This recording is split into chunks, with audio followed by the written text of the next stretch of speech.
প্রিয় দর্শক বন্ধুরা, এই মুহূর্তের জন্য অত্যন্ত গুরুত্বপূর্ণ খবর আপডেট উঠে আসছে। ভিডিও শুরুতেই আপনারা যে ভিডিও ক্লিপিংসটি দেখলেন তা দেখে বুঝতে হয়তো কারোর আর অসুবিধা নেই।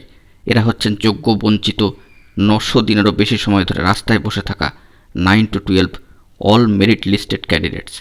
তারা দীর্ঘ সময় ধরে যোগ্য হয়েও কিন্তু বঞ্চিত। তবে এই আবহে একটি গুরুত্বপূর্ণ খবর উঠে আসছে সর্বোচ্চ ন্যায়ালয় সুপ্রিম কোর্টের।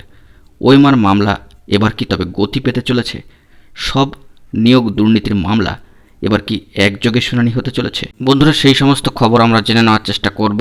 তার আগে জানাই, যে সমস্ত বন্ধুরা এখনও পর্যন্ত আমাদের চ্যানেলটিকে সাবস্ক্রাইব করেননি, অবশ্যই গুরুত্বপূর্ণ ভিডিওগুলি পাওয়ার জন্য চ্যানেলটিকে সাবস্ক্রাইব করুন এবং অত্যন্ত গুরুত্বপূর্ণ এই ভিডিওটিকে সম্পূর্ণ ওয়াচ করুন। আসুন আমরা মূল বিষয়ে প্রবেশ করি। যে খবরটি উঠে আসছে, এবার পুজোর আগেই কিন্তু শুরু হতে চলেছে শিক্ষক নিয়োগ দুর্নীতি সংক্রান্ত অত্যন্ত গুরুত্বপূর্ণ মামলাগুলি। কিন্তু এর ফলে কি যোগ্য বঞ্চিত রাস্তায় বসে থাকা চাকরি প্রার্থীরা স্কুল যেতে পারবেন? আসুন সেই খবরে কি উঠে আসছে আমরা দেখে নিই।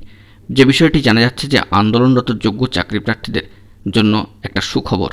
পুজোর আগেই সর্বোচ্চ ন্যায়ালয় সুপ্রিম কোর্টে শুরু হতে চলেছে শিক্ষক নিয়োগ দুর্নীতি সংক্রান্ত মামলার চূড়ান্ত শুনানি। নবম দশম থেকে শুরু করে একাদশ দ্বাদশ প্রাথমিক বিভিন্ন ক্ষেত্রের নিয়োগের মামলা 5ই অক্টোবর থেকে আলাদা আলাদা করে শুনবে সর্বোচ্চ ন্যায়ালয় বা শীর্ষ আদালতের সম্মানীয় বিচারপতি অনিরুদ্ধ বোস মহাশয় এবং সম্মানীয় বিচারপতি বেলা এম ত্রিবেদীর বেঞ্চ। এ বিষয়ে গত বুধবার এই বেঞ্চেই ছিল একাদশ দ্বাদশ শ্রেণীর নিয়োগ ওএমআর সিট দুর্নীতি সংক্রান্ত মামলার শুনানি। শুরুতেই তা মুলতবির আবেদন করেন রাজ্য সরকারের সম্মানীয় আইনজীবী। সঙ্গে সঙ্গে তার প্রতিবাদ করেন বঞ্চিত চাকরি প্রার্থীদের সম্মানীয় আইনজীবী বিকাশ রঞ্জন ভট্টাচার্য মহাশয়।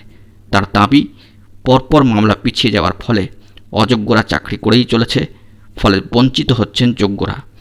এর পরই বেঞ্চ জানিয়ে দিয়েছেন যে 5ই অক্টোবর থেকে রাজ্যের নিয়োগ দুর্নীতি সংক্রান্ত সব মামলার শুনানি একসঙ্গে একযোগে করা হবে। ফলত এখন দেখার বিষয় যে এই সমস্ত মামলাগুলির কত দ্রুত শুনানি হয়, নিষ্পত্তি হয় এবং যোগ্য বঞ্চিত প্রার্থীরা কত দ্রুত সুবিচার পান। কিন্তু এ প্রসঙ্গে বলা দরকার যে এই সংক্রান্ত বিভিন্ন মামলায় মহামান্য কলকাতা হাইকোর্টের তরফ থেকে এখনও পর্যন্ত যে রায় দেওয়া হয়েছে সেই সব রায়ের প্রতিলিপি বা কপি দিনের ক্রমানুসারে পাঠানোর জন্য নির্দেশ দিয়ে দেওয়া হয়েছে। মহামান্য শীর্ষ আদালত জানিয়েছেন যে প্রতিটি মামলা শোনা হবে আলাদা আলাদাভাবে। বিশেষজ্ঞদের দাবি, 5ই অক্টোবর থেকে সর্বোচ্চ ন্যায়ালয় নিয়োগ দুর্নীতি সংক্রান্ত মামলাগুলি গতি পেতে চলেছে। ওই দিন শুনানিতে ভার্চুয়াল মাধ্যমে উপস্থিত ছিলেন সম্মানীয় আইনজীবী বিকাশ রঞ্জন ভট্টাচার্য মহাশয়।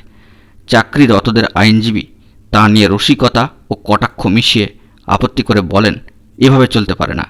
জবাবে বিকাশ রঞ্জন ভট্টাচার্য মহাশয় জানান, এবার দিন স্থির হয়ে গেল, পরদিন থেকে তিনি সশরীরে উপস্থিত থাকবেন। বন্ধুরা, এখন এই পর্যন্তই। এই ধরনের গুরুত্বপূর্ণ আপডেটগুলি পাওয়ার জন্য অবশ্যই এখনই চ্যানেলটিকে সাবস্ক্রাইব করে সঙ্গে থাকুন। ধন্যবাদ।